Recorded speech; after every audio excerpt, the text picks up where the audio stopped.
Hello, everyone. I hope you're doing well. The following is an audio version of my article, The United States Abandons Ukraine, published on February 25th, 2025. If you want to support my work, please consider checking out my newsletter at progressiveamerican.net. Voting with dictatorial states like Iran, Russia, and North Korea, the United States has refused to condemn Russia for invading Ukraine. In yet another display of the compromised state of the current administration, the United States officially refused to condemn Russia for its illegal invasion of Ukraine. The 180-degree switch to defend Russia's abuse of a sovereign nation is a stain on America. The betrayal. Earlier this Monday, February 24th, the Washington Post reported that the United States delegation to the United Nations voted against a resolution which would have condemned Russia for its invasion of Ukraine and called for the return of Ukrainian territory. In addition, the United States delegation abstained from voting on its own resolution calling for an end to the war after pressuring Kyiv to tune down its own resolution. Thankfully, the resolution still passed without us, but the move is not only a stunning reversal of American policy, a policy that has worked to protect Ukrainian democracy from Russian interference, but is also a clear sign of capitulation to Russia's desire for a sphere of influence over its neighbors, even as it violates international law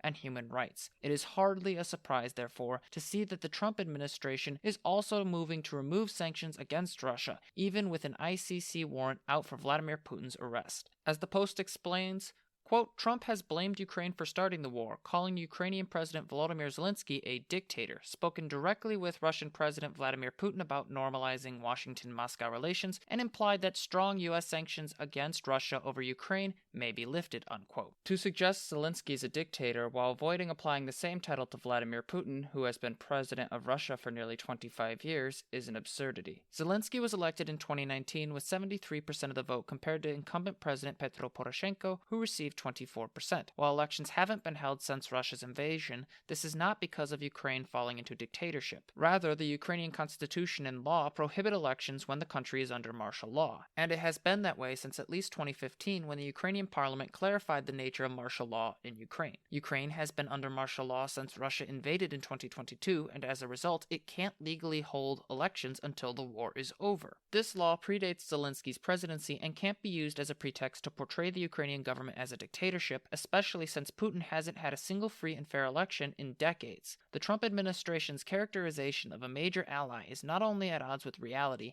it is a complete and total betrayal of an administration that has done nothing but fight to protect its citizens in spite of an entire wing of our political system being too weak to stand up for what is clearly right and true. Putin is a war criminal and the aggressor. Through its failure to call out Trump and his Putin-loving administration, the Republicans have demonstrated once again how hollow their principles are. Conclusion. While the United States, under the leadership of the chief Putin lover himself, has decided to abdicate its responsibility in the largest war in Europe since the Second World War, the rest of Europe is left to support Ukraine against Russian aggression. This decision by the Trump administration sends a clear message to the world. The United States government can't be counted on to defend its allies, and the world will be worse off because of it.